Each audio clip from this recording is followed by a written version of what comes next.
Quiet and peaceful are words that best describe this 110-hectare lake on Auckland's north shore. But it would have been a mighty bang about 150,000 years ago when the crater that formed Lake Pupuke exploded into existence. It is believed to be one of the oldest of Auckland's volcanic sites, and at the time the surrounding landscape was very different to how it is now.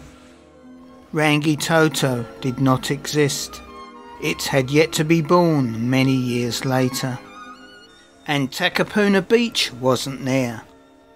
The sea level was much lower, with the seashore further out. Kauri, Pohutakara and other trees covered the coast. The trees were destroyed by lava from the eruption, but they left evidence of their existence. For north of Takapuna Beach, on the reef by the boat ramp, at low tide can be found remains of many fossilised tree stumps. New Zealand's only fossil forest. Over the years the crater filled with water to become the 60-metre deep lake we know today. At its nearest point to the coast, across Hurstmere Road, Lake Pupuke is only 200 metres from the sea. Yet the lake has managed to keep its shape and not breach its crater rim. This is because excess water has managed to escape through cracks in the lava under the crater wall to join the sea around the Fawns Bay area between Takapuna and Milford.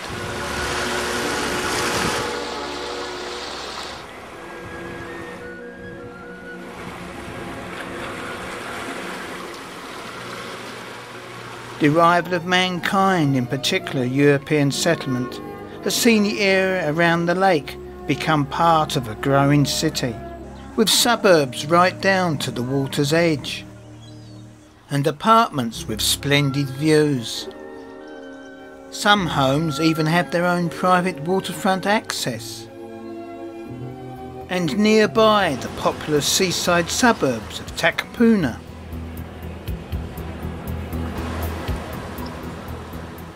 And Milford.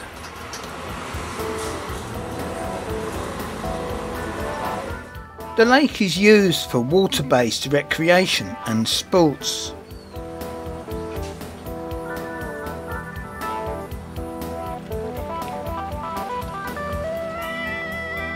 In 2007, rainbow trout were released for recreational fishing.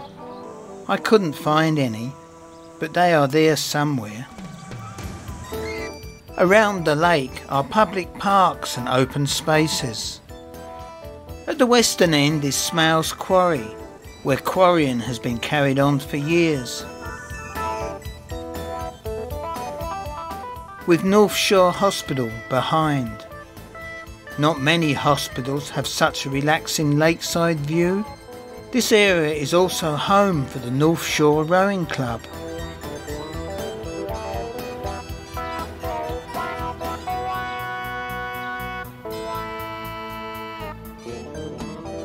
A beautiful spot where we first meet some of the wild native residents of Lake Pupuke.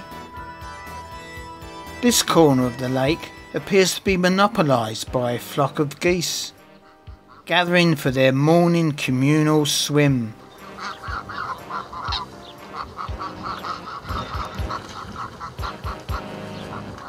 It was a hot January day, so I don't know why some appeared reluctant to get into the cool water. Oh, be warned, their housekeeping isn't the best, so you need to watch where you put your feet. We travel around the lake by road through Milford to Sylvan Park on the lake's northern shore.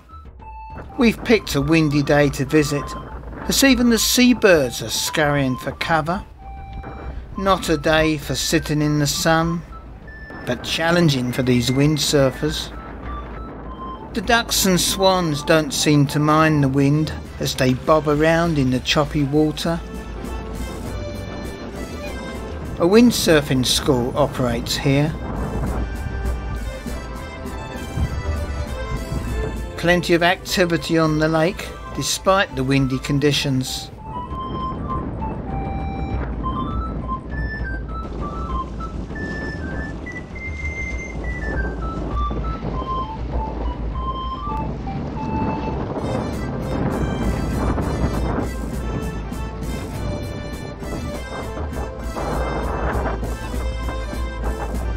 Away from the lake is an area for group picnics and barbecues.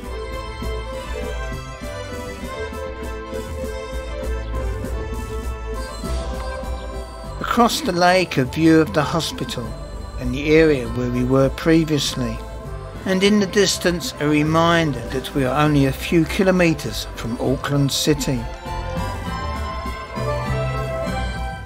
Across on the southern shore is Killarney Park, our next place to visit.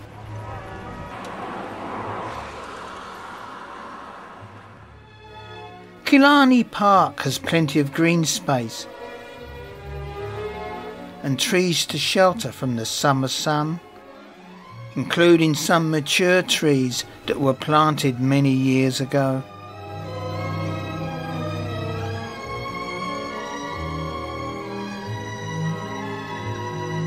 A pier for those inclined to swim.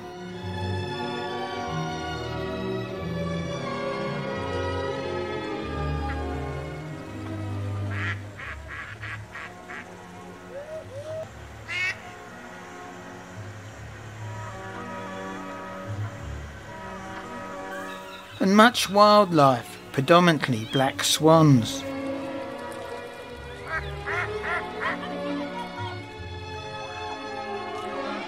At the time of my visit, it seemed to be preening time. But watch the fellow at the rear right. Whoops! Their housekeeping is no cleaner than that of the geese. I also found it necessary here to watch where I stepped. Preening at times can be quite energetic. Plus there's feeding to be done. Black swans don't entirely have black feathers. They have white feathers along their wing edges, which are visible in flight and sometimes when on the ground, as here with this bird. Also found here are Pupuke.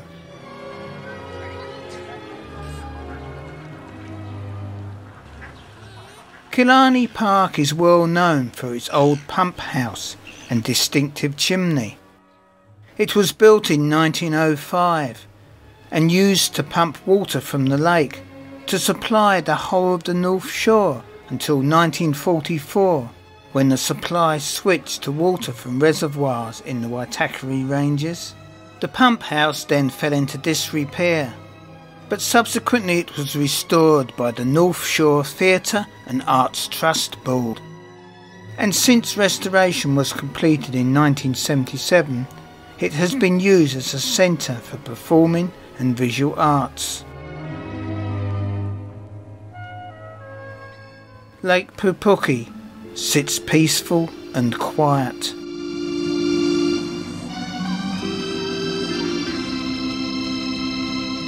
But for the future, we should look to the past. Rangitoto may be our youngest volcanic mound, but it's not our last. Some scientists predict the next could emerge from the sea off Browns Bay, which could give us another like Rangitoto. But if they are wrong and the eruption is on land, then maybe we could have a new crater to form another lake like Pupuke.